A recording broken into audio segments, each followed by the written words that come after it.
Honeymoon मनाने एक couple आया, एक की हत्या, दूसरा गायब। इंदौर से लेकर शिलांग तक की पुलिस को इस हत्याकांड ने चौंका दिया था। लेकिन जैसे जैसे इस मर्डर की साजिश की परतें खुल रही हैं, हर कोई हैरान हो रहा है। राजा की हत्या के लिए सोनम ने 2 प्लान बनाए थे। Plan A selfie plan, plan B विधवा प्लान। राजा रघुवंशी और सोनम हनीमून ट्रिप पर 21 मई को निकले थे और उससे पहले ही सोनम ने अपने आशिक राज के साथ मिलकर प्लानिंग की थी। हत्या मेघालय में करनी थी, इसलिए 2 प्लान शातिर अपराधियों की तरह बनाए गए। प्लान ए, जिसके पूरा न होने पर प्लान बी के तहत हत्या करनी थी। पुलिस सूत्रों के मुताबिक पहले राजा को पहाड़ से धक्का देने का प्लान बनाया गया था। सेल्फी के बहाने राजा को ऊंचाई से धक्का देने की साजिश थी, ताकि राजा की हत्या हादसा लगे और किसी को शक न हो। सेल्फी के लिए हादसे होना इन दिनों आम बात है। सोनम ने भी यही सोचा कि किसी ऊंची जगह से राजा गिरेगा तो लोग यकीन कर लेंगे।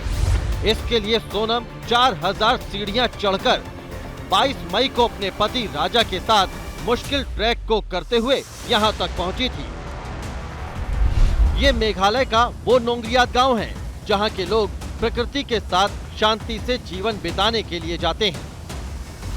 चेरापूंजी के इसी नोंगरियात गांव में मौजूद है double decker living root bridge, जहां तक पहुंचने के लिए एक बेहद लंबा और थकाने वाला रास्ता तय करना पड़ता है।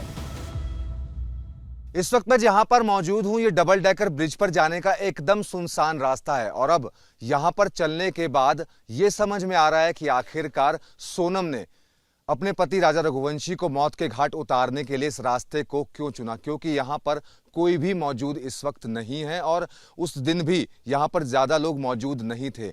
तो आप तस्वीरों में देख सकते हैं एकदम घना जंगल है, करीब 4000 ये सीढ़ियां हैं और यहां से डबल डेकर ब्रिज पर जाने में 1.5 से 2 घंटे करीब का वक्त लगता है और आदमी इतना थक जाता है कि अगर वो बचने की कोशिश भी करे तो बचने की कोशिश वो कैसे करता। संवाददाता मनोज वर्मा मौकाए वारदात पर पहुंचे इस साजिश की परतें खोलने के लिए। आखिर इतनी ऊंची जगह तक जाने का प्लान सोनम ने क्यों बनाया?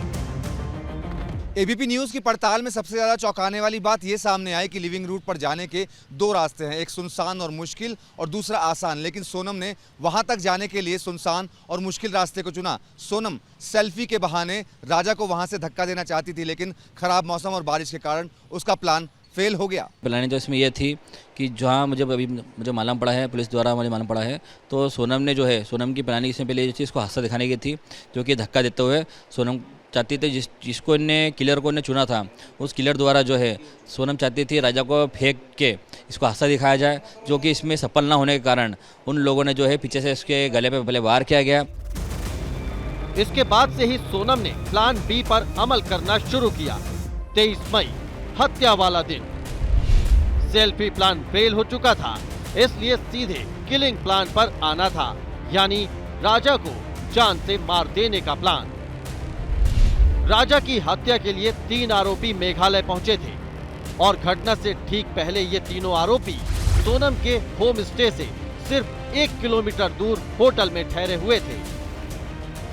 सबसे बड़ा सवाल यही खड़ा होता है कि आखिरकार सोनम ने इस सुनसान रास्ते को क्यों चुना। जानकारी ये भी मिल रही है कि कातिल भी उसी रास्ते से आ रहे थे, क्योंकि रास्ते में एक गाइड ने उनको देखा था और उसके बाद जानकारी ये भी है कि कातिलों ने इस होमस्टे से करीब 1 किलोमीटर की दूरी पर कोई दूसरा होमस्टे लिया था, लेकिन वो कौन सा होमस्टे था ये अभी साफ नहीं है। हम कोशिश करेंगे उस होमस्टे तक भी पहुँचने की, लेकिन जो सोनम रघुवंशी है वो राजा रघुवंशी के साथ इसी होमस्टे में 22 मई की रात को रुकी थी।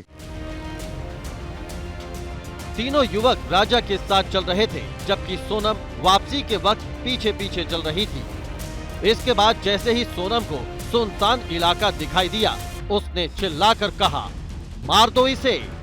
जानकारी के मुताबिक आरोपी विशाल चौहान ने राजा के सिर पर कुल्हाड़ी से वार किया था। आपकी स्क्रीन पर मौजूद ये वो ही हथियार है जिसे राजा की हत्या के लिए गुवाहाटी से खरीदा गया था। इसे दाव कहा जाता है। चौंकाने वाली एक ये जानकारी सामने आई है कि लिविंग रूट ब्रिज तक का रास्ता इतना मुश्किल था कि आरोपी पहाड़ी चढ़ते चढ़ते थक गए और आगे जाने से मना करने लगे। फिर सोनम ने उनसे कहा कि 20 लाख रुपए दूंगी लेकिन मारना तो पड़ेगा। और फिर सोनम ने राजा के पर्स से निकालकर उन्हें 15,000 रुपए भी दिए और इसी तरह सोनम का प्लान भी काम कर गया और राजा रघुवंशी ने वहीं दम तोड़ दिया। इस मर्डर की प्लानिंग की कहानी शुरू होती है उसी दिन से जिस दिन सोनम और राजा की शादी हुई थी। जिस दिन राजा और सोनम की शादी थी उस दिन सोनम का आशिक फूट फूट कर रोया था। उसके दोस्तों ने उसे समझाया भी था और उसके बाद राज ने अपने दोस्तों के साथ मिलकर राजा को रास्ते से हटाने का फैसला कर लिया था। शादी के दिन राज ने सोनम से कहा था राजा को शिलोंग ले आओ, वहीं उसे खत्म कर देंगे। राजा को शिलोंग ले जाने की कहानी भी कम दिलचस्प और खतरनाक नहीं है। इंदौर से सीधे शिलोंग जाने के प्लान पर राजा को कैसे मनाया जाए, तो इसके लिए सोनम ने राजा से कहा जब तक कामाख्या के दर्शन नहीं करेंगे हम एक नहीं हो सकते। राजा को सोनम की मन्नत पर यकीन हो गया और उसने शिलोंग जाने के लिए हाँ कर दी, लेकिन ये उसकी आखिरी भूल साबित हुई। राजा गुवाहाटी के रास्ते शिलोंग पहुंचा लेकिन कभी वापस नहीं लौट पाया। हत्या के बाद सोनम नेपाल भागने की फिराक में थी। वो सिलीगुड़ी होते हुए इंदौर पहुंची और वहां पर राज से मिली। उसके बाद उत्तर प्रदेश पहुंची, लेकिन इसी बीच पुलिस ने राज के साथियों को जब घेरना शुरू किया तब सोनम पुलिस के शिकंजे में आ गई।